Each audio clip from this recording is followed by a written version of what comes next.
Berikutnya kami persilakan Ustaz untuk pertanyaan yang dari kertas. Apa yang dimaksud punuk unta? Sebuah hadis yang diutarakan untuk wanita. Punuk unta salah satu sampel contoh. Tapi banyak hadis lain substansi maknanya adalah, saya sebutkan satu. Ayat Quran bahkan. La yadribna bi arjulihidna. Janganlah memukul kaki ke lantai. Dipakai gelang kaki bergemerincing. Yadribna bi arjulihidna. Dipukulkan kaki ke lantai waktu jalan. Kerincing, kerincing, kerincing, kerincing, kerincing. Satu. Dua. La tabarrujna tabarrujal jahiliyatil ula. Jangan bersolek-solek jahiliyah. Tiga. Jangan memakai seperti punuk unta naik ke atas. Dari tiga sampel contoh ini makna substansinya adalah norak. Berlebihan, lebih dari normal, abnormal, supaya diperhatikan orang.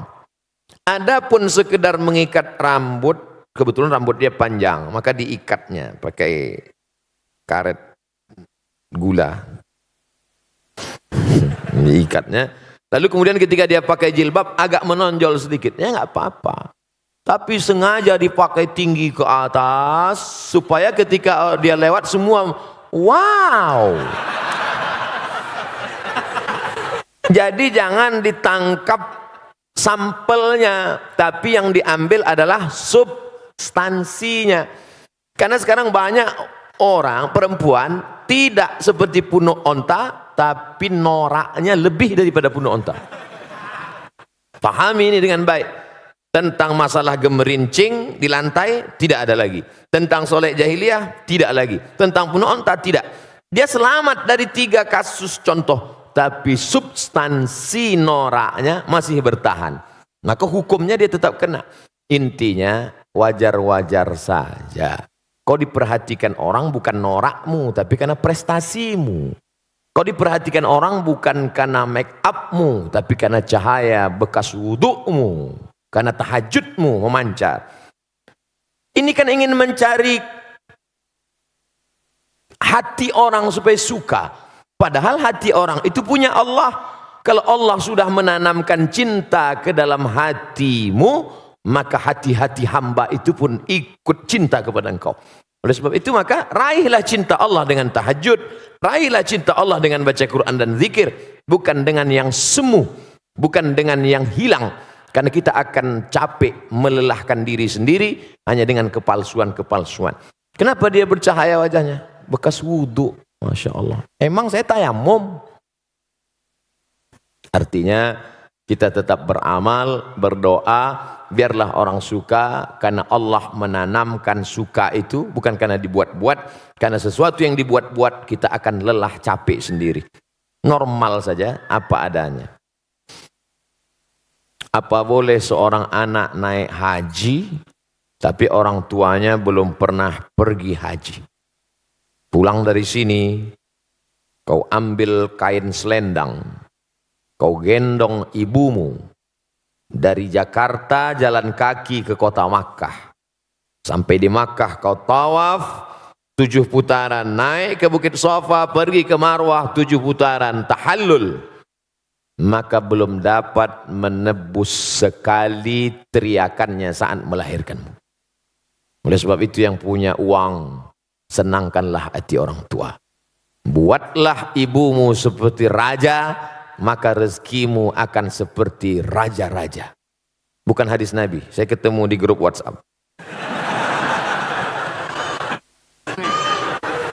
Senangkan orang tua, karena setelah Allah langsung orang tua. Wa qadha rabbuka alla ta'budu illa iyyah. Allah mewajibkan engkau hanya beribadah kepada Allah. Habis Allah, wabil walidaini ihsana. Berbakti kepada orang tua. Kalau masih hidup dia senangkan. Tapi saat tidak beruntung, Saat sangat sayang pada ibunya, tapi ibunya sudah meninggal dunia. Saat datang menjumpai Nabi SAW, ya Rasulullah, ummi matat, makku, ibuku, ummi sudah meninggal dunia. Afa atasaddaqu anha, kalau saya bersedekah pahalanya sampai tidak ke almarhumah? Kata Nabi, tasaddaq, sedekahlah wahai Sa'ad. Ayu sadaqatu afdal, apa sedekah yang paling afdal? Kata Nabi, saqiyul ma, memberi air minum. Idzan ahfiruha. Saat itu juga, saat ngobrol dengan Nabi itu, langsung saat pergi menggali sumur, wakafkan untuk almarhumah ibunya. Sudah meninggal dunia.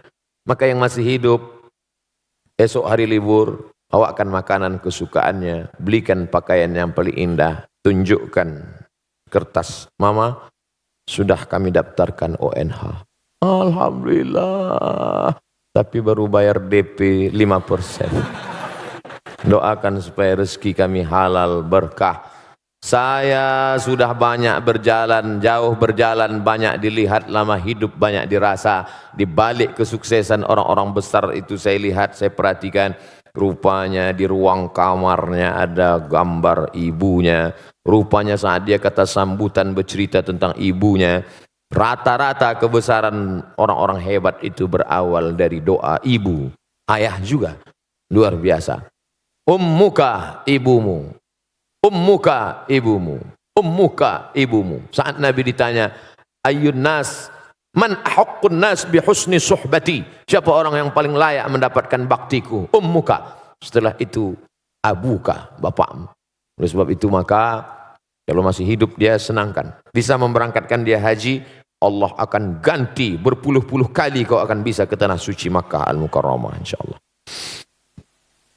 Ini masih ada satu lagi. Masih ada Ustaz. Tapi menyambung yang dijelaskan Ustaz barusan, ada pertanyaan dari Oki Agustina, bagaimana apakah mendoakan ibu yang sudah meninggal tapi beda agama dibolehkan atau tidak? Nanti doanya katanya nggak sampai. Maka nastighfaru Ibrahimu li abihi illa am mau'idatin wa'adaha iyyah. Nabi Ibrahim memohonkan ampun doa untuk bapaknya Azar yang beda agama itu hanya sekedar janji saja. Karena dia dulu pernah berjanji. Waktu Ibrahim mengajak Azar, nama bapaknya Azar, hai ayahku Azar, sembahlah Allah. Apa kata Azar? La illam tantahi, kalau kau tidak berhenti menceramahi aku, la arjumannaka, akan kulempar kau pakai batu, wahjurni maliya, tinggalkan aku. Apa kata Ibrahim menjawab? Sa'astaghfirulaka rabbi, aku akan mintakan ampun engkau kepada Allah. Dia sudah janji, dan janji adalah hutang. Falamma tabayyana lahu annahu aduwwul lillah, setelah jelas bagi Ibrahim bahwa bapaknya itu musuh Allah, tak beriman kepada Allah, tabarra'a minhu, dia melepaskan diri, artinya tak dia doakan. Kalau masih hidup boleh didoakan, dalilnya Nabi mendoakan Allahumma hdi qaumi fa innahum la ya'lamun, berikan mereka hidayah karena mereka tak tahu. Tapi kalau sudah meninggal dunia, doanya, kuserahkan hambamu ini kepada engkau ya Allah. Allah maha kuasa untuk berbuat sesuka hatinya. Innama amruhu iza arada syai'an ayakula lahu kun fayakun. Tapi kalau dia masih hidup, jangan pernah berhenti berdoa. Pakai bahasa Indonesia, ya Allah berikan hidayah, bukakan pintu hati supaya mati dalam keadaan la ilaha illallah Muhammadur Rasulullah sallallahu alaihi wasallam. Ini nampaknya udah kartu kuning. Saya baru mu'allab 3 bulan. Alhamdulillah. Antum saudara saya dalam la ilaha illallah. Saudara kandung pun, orang tua kandung pun belum tentu bisa menolong. Tapi saudara saya bisa menolong. Sekarang nggak tinggal dengan orang tua karena pastinya nggak setuju. Di rumah sholat nggak bisa. Ngaji nggak bisa. Tinggal di luar ngekos. Apakah ini bisa dibilang durhaka Pak Ustadz? Supaya bisa ngaji, sholat dan lain-lain saya harus tinggal di luar. Pertanyaan ini sepertinya sedang mengajarkan Abdul Somad dan kita semua betapa kita selama ini tak mensyukuri nikmat bisa ngaji, bisa sholat, tapi nggak ngaji dan nggak sholat. Harus ngekos hanya untuk ngaji dan sholat. Kadang banyak yang kita sangka tak nikmat, padahal kita sudah dapat nikmat besar. Baik, saya jawab. Wa in jahadaka ala an tusyrika bima laisa laka bihi ilmun. Kalau orang tuamu itu memaksamu untuk mempersekutukan aku, kata Allah, fala tuti'huma, jangan kau patuh pada mereka berdua. Ini dalil engkau boleh ngekos, saudaraku. Karena kalau kau tetap di situ, dia akan paksa. Maka kata Allah, fala tuti'huma, jangan kau patuh dengan dia. Tapi ayat itu belum potong, baca ujungnya. Wa sahibhuma fid dunya ma'rufa. Tetaplah engkau berinteraksi, berbakti kepada mereka. Kontradiktif. Bagaimana mungkin saya sudah tinggalkan rumah, tapi saya tetap silaturahim? Engkau tinggalkan karena niatmu supaya bisa sholat, supaya bisa ngaji, maka ngekos, tapi silaturahim jangan putus. Mama, papa, apa kabar? Sudah makan pagi? Sehat? Mau dia balas caci maki, sumpah serapah, anggap itu bagian cara Allah menghapuskan dosa, cara Allah mengangkat derajat, cara Allah melatih hati. Jangan pernah berhenti. Tiap pagi, tiap hari, doakan dia. Tapi untuk mempertahankan supaya bisa sholat, supaya bisa ngaji. Mudah-mudahan Allah berikan hidayah sehingga sampai masanya nanti. Sulitkah bagi Allah? Tak ada yang sulit.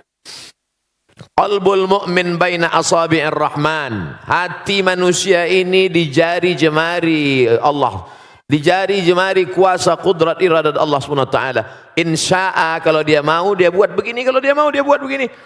Lalu kenapa tidak dia kasih saja hidayah semua, Pak Ustaz? Kalau semua dia kasih hidayah, lalu kita dapat apa? Ayyahdiyallahu bika rajulan wahidan. Satu orang dapat hidayah karena mulutmu, karena SMS-mu, karena share-mu, karena statusmu, khairum min humurin na'am. Lebih baik daripada kau memiliki seekor onta yang merah. Pernah Bapak Ibu, kawan-kawan melihat onta warna merah? Onta itu kuning, hitam yang jarang-jarang mandi. Kan ada onta merah. Onta merah, onta yang bulunya kemerahan seperti brown, seperti itu mahogani, adalah onta termahal yang unik. Maka orang yang tak dapat, dia dapat. Boleh jadi Ustadz Somad yang ceramah tak dapat itu, karena Ustadz Somad menceramahi orang yang sudah baik-baik semua. Orang yang sudah ngaji. Setelah yang sudah hijrah, sudah ngaji, kumpul, barulah datang Abdul Somad. Assalamualaikum warahmatullahi. Sementara ada yang dia bukan ustadz, tapi dengan merangkul, sering ngajak, ngaji, akhirnya dapat hidayah. Maka jangan pernah berhenti, tetap ngekos, tetap sampai Allah bukakan pintu hati hidayahnya, insyaAllah. Amin. Ya Rabbal Alamin. Ustaz, terakhir Ustaz. Baik. Dari Mas Adrian. Moga Ustaz. Assalamualaikum warahmatullahi wabarakatuh. Waalaikumsalam warahmatullahi. Saya yakin setiap di antara kita tidak ada yang akan memberikan anak-anaknya, istrinya, keluarganya daging babi. Kenapa? Karena babi diharamkan oleh Allah. Tapi tanpa kita sadari masih banyak di antara diri kita, saya atau mungkin saudara-saudara kita yang masih memberikan keluarganya sesuatu yang mengandung riba. Yang jelas dalam Al-Baqarah 275 Allah menghalalkan jual beli sedangkan mengharamkan riba. Ustadz Abdul Somad yang saya sangat cintai, bagaimana untuk meyakinkan diri kita, keluarga kita dalam era zaman saat seperti ini yang sudah penuh dengan materialisme, kapitalisme, supaya kita bisa selamat khususnya dari hal yang diharamkan oleh Allah tersebut. Jazakallah khair Ustaz. Assalamualaikum warahmatullahi wabarakatuh. Waalaikumsalam warahmatullahi wabarakatuh. Mengapa orang terjebak pada riba? Pertama, kita tidak tahu. Yang tidak tahu, kita kasih tahu. Setelah tahu, maka harus berubah. Mengapa orang terjebak pada riba? Karena kebutuhan ekonomi, terdesak. Pilihannya cuma dua. Kalau tidak riba, mati. Maka dalam hal ini berlaku hukum darurat. Ad-darurat tubihul mahzurat. Yang darurat membolehkan yang terlarang sampai daruratnya hilang. Oke, termaafkan. Emergensi. Yang ketiga, terjebak pada riba karena style. Kalau tidak ngutang, tidak dianggap sebagai orang kaya. Akhirnya terjebak pada kehidupan yang semu dan palsu. Kerja setan, la'udillannahum, aku sesatkan mereka. Setelah sesat, wala umanniyannahum, aku buat mereka berhalusinasi. Kau yang paling cantik, kau yang paling kaya, kau yang paling hebat, kau yang paling-paling. Padahal dia saja yang merasa. Orang lain lihat dia malah jijik. Nah, ini jebakan setan. Lebih bahaya daripada jebakan Batman. Yang keempat, maka Allah Ta'ala menyebutkan beberapa ancaman. Ancaman pertama, alladzina ya'kuluna riba, orang yang makan riba, la yaqumuna illa kama yaqumul ladzi yatakhabbathu syaitanu minal mas. Bangkit dari kubur ketika nanti ditiupkan sangkakala seperti orang yang kerasukan setan. Kata orang Jawa, kesambet. Begitulah nanti bentuk dia di padang mahsyar. Dua, ayyuma lahmin, setiap daging di badan, nabata min haramin, kalau tumbuh dari yang haram, fannaru aulabih, tempatnya api neraka. Sepiring nasi riba disuap berubah menjadi setetes darah haram, masuk ke dalam jantung, merusak otak anak yang hijau yang bersih jadi kotor. Darah dari jantung naik ke otak, nasiyatin kadzibatin khati'ah, ubun-ubun pendosa. Kenapa ubun-ubun? Karena otak depan yang berpikir rusak disebabkan makan riba, makan haram. Tiga, ayyuma lahmin nabata min aramin, dari setetes darah berubah menjadi daging, daging membalut tulang, urat-urat, kulit. Nabata min aramin, kalau dia tumbuh dari neraka, tumbuh dari riba haram, fannaru aulabih, tempatnya api neraka jahanam. Yang keempat, rajulun as'ath akbar, ada orang yang rambutnya kusut berdebu, mengangkat tangan berdoa, ya Rab, ya Allah, doanya tak dikabulkan. Kenapa doanya tak dikabulkan? Mat'amuhu haram, makanannya haram. Masrabuhu haram, minumannya haram. Malbasuhu haram, pakaiannya haram. Wa ghudhiya bil haram, diberi makanan haram. Oleh sebab itu Abdullah bin Umar bin Khattab mengorek mulutnya. Dia muntahkan lagi. Ketika ada orang memberi kurma, dia makan. Setelah itu datang orang ngasih tahu, itu tadi yang ngasih ente orangnya begini-begini. Dia muntahkan lagi. Makanya jangan senang dulu kalau ditraktir. Oleh sebab itu maka kita jaga diri kita, keluarga kita dari riba ini, beralih ke bank syariah. Alihkan tuh tabungan-tabungan bank syariah yang dapat fatwa DSN, Dewan Syariah Nasional. Kita kembangkan ekonomi syariah. Wah, kemarin saya baca buku Pak Ustadz, tidak syariahnya bank syariah, menuju syariah. Menuju syariah. Karena kalau langsung ujuk-ujuk ya nggak bisa, berproses. Haramnya khamar aja berproses. Dulu orang musyrik jahiliyah minum khamar sesuka hatinya. Allah tidak langsung haram dah, tapi berproses. La taqrabus shalah, jangan kamu salat wa antum sukara, ketika kamu sedang mabuk. Enggak boleh salat waktu mabuk. Artinya apa? Kalau enggak dalam salat boleh mabuk. Tapi jangan dipakai sekarang. Ini cerita tentang pengharaman khamar dulu. Jadi kalau mau salat zuhur jam 12, mabuk jam 9, ya enggak apa-apa, mabuk aja. Atau jangan dipotong. Dulu nih ceritanya sebelum pengharaman. Setelah umat Islam mulai menjauhkan khamar, karena ketika itu ada sahabat yang mabuk minum sampai lupa ayat sambil mabuk salat. Wala ana abidum ma'abadtum wala antum ma'abiduna ma'abud. Wala ana abidum ma'abadtum wala antum ma'abiduna ma'abud. Wala ana abidum ma'abadtum.